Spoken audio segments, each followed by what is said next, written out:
Kapal induk operasional tertua Angkatan Laut Amerika Serikat, USS Nimitz, kini sedang dalam perjalanan yang kemungkinan besar akan menjadi pelayaran terakhirnya. Ini tidak akan menjadi pelayaran perpisahan, tetapi beberapa awaknya mungkin tidak menyangka bahwa kapal perang ini akan menuju ke zona perang. Pada hari Senin, kapal utama dari kapal induk bertenaga nuklir kelas Nimitz ini melintasi Selat Malaka, menuju Samudra Hindia setelah membatalkan kunjungan pelabuhan yang telah direncanakan ke Vietnam.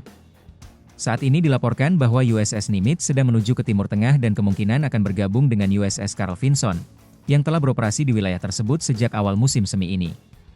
AS mengirimkan kapal perang dan pesawat terbang ke seluruh dunia.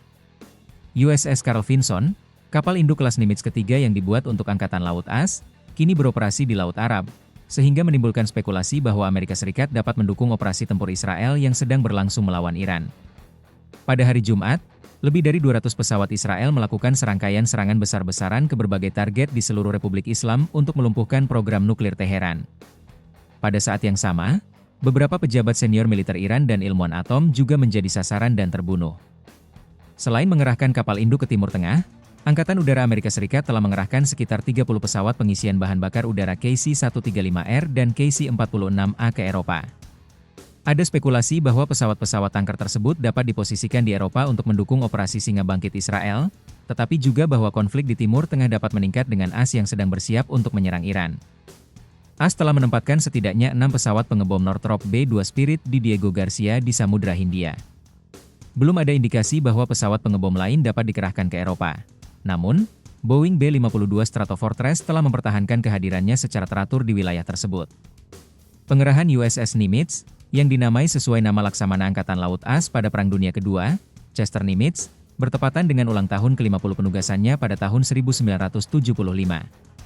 Dalam upacara tersebut, Presiden Ford saat itu menyatakan, dimanapun kapal Nimitz mengibarkan benderanya, ia akan terlihat seperti yang kita lihat, simbol kekuatan Amerika Serikat, tekad Amerika Serikat, dibuat di Amerika, dan diawaki oleh orang Amerika. Kata-kata itu telah berlaku selama 5 dekade terakhir. Pengerahan ketiga kapal induk ini, yang dimulai pada September 1979, juga melihat kapal ini dikirim ke Timur Tengah sebagai tanggapan atas krisis penyanderaan Iran. Dari dek kapal induk inilah AS meluncurkan Operasi Cahaya Senja, upaya naas untuk menyelamatkan staf kedutaan besar AS. Namun, misi tersebut dibatalkan setelah sebuah helikopter jatuh sebelum mencapai Teheran. Sepanjang tahun 1980-an, kapal induk ini secara teratur dikerahkan ke seluruh dunia.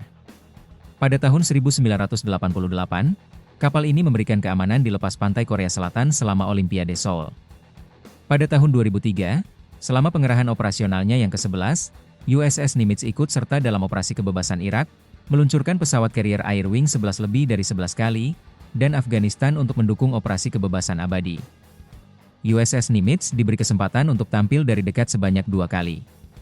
USS Nimitz muncul dalam drama sejarah fiksi ilmiah tahun 1980, The Final Countdown, di mana kapal perang ini dikirim kembali ke masa lalu pada bulan Desember 1941. Pada tahun 2005, ketika kapal ini memperingati 30 tahun pengabdiannya, para kru film menghabiskan seluruh waktu di atas kapal untuk pembuatan film dokumenter PBS Carrier, yang memberikan gambaran yang lebih dekat tentang kehidupan di atas kapal. Baru-baru ini, selama pengerahan kapal pada tahun 2017, elemen sayap udaranya mengambil bagian dalam operasi tempur melawan ISIS di Irak dan Suriah, yang diikuti dengan periode perombakan. Dengan kapal perang tua yang akan dipensiunkan pada tahun 2026, kapal ini sekarang berada dalam pengerahan terakhirnya, dan itu akan mencakup waktu di perairan yang sangat akrab dan bermasalah.